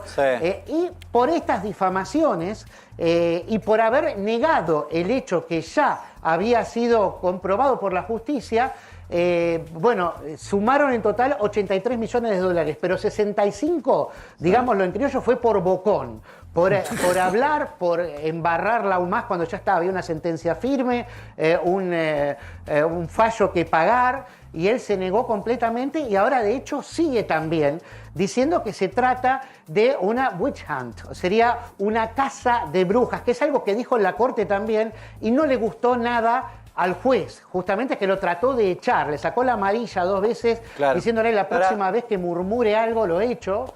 Y bueno, sí, decimos. Adrián, 2 cuestiones. Primero, acá en la Argentina, por un delito de ese tipo, tiene condena penal y va preso. Sí, claro, allá en Estados Unidos lo resuelve con plata, básicamente. Bueno, en este caso sí, porque la figura que se utilizó fue difamación. Este juicio fue muy cuantioso justamente por eso y porque fue un hecho que se realizó, que fue de 1990 y que ya estaba resuelto. Trump puede ir preso, pero por otras causas, no por esta en particular, que lo arreglaron. Atención, que la víctima había pedido 10 millones de dólares. O sea, y el juez le terminó otorgando, el jurado en realidad, le terminó otorgando 83 millones de dólares porque lo consideraron grave. Pero como aquí, Trump... Igual no trabaja más. ¿Cuál es la causa más complicada para Trump? Bueno, la más complicada de todas es la que, a mi juicio, por lo menos está llevando aquí en Georgia, ¿no? Que es por la que él fue detenido brevemente. Recordemos que le sacaron la foto de prontuario. Eso es por haber intentado dar vuelta a las elecciones aquí en el estado de Georgia. Había llamado a un funcionario del gobernador y le pedía que le diera vuelta a 11.000 votos, de lo cual hay hasta grabaciones. Entonces, teniendo en cuenta esto, como se trata de fraude electoral, es un delito grave, penal, y que puede tener una subcausa que es la de juzgarlo, si se abre, ¿no? Por rebelión, por el ataque del 6 de enero de 2021 contra el Capitolio. En el caso de que sea juzgado por sedición, ahí se le puede anular o impedir la posibilidad de que se presente a elecciones, ¿no? Que se presente como candidato. Es la única causa que puede invalidar su candidatura. Las demás no, pueden terminar con él en la cárcel.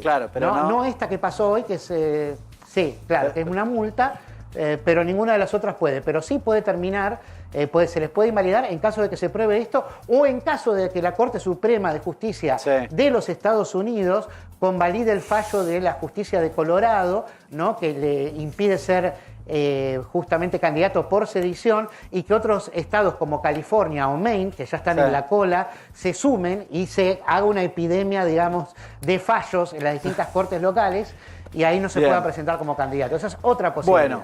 Bueno, Adrián, muchas gracias, buenas noches. Te dejamos disfrutar ahí de la primavera que estás viviendo. Un abrazo grande. Y nosotros... Bueno, es una preprimavera todavía. Y nosotros nos vamos. Esto ha sido Equipo de Noticias hasta las 23. Nos reencontramos el lunes. Buen fin de semana.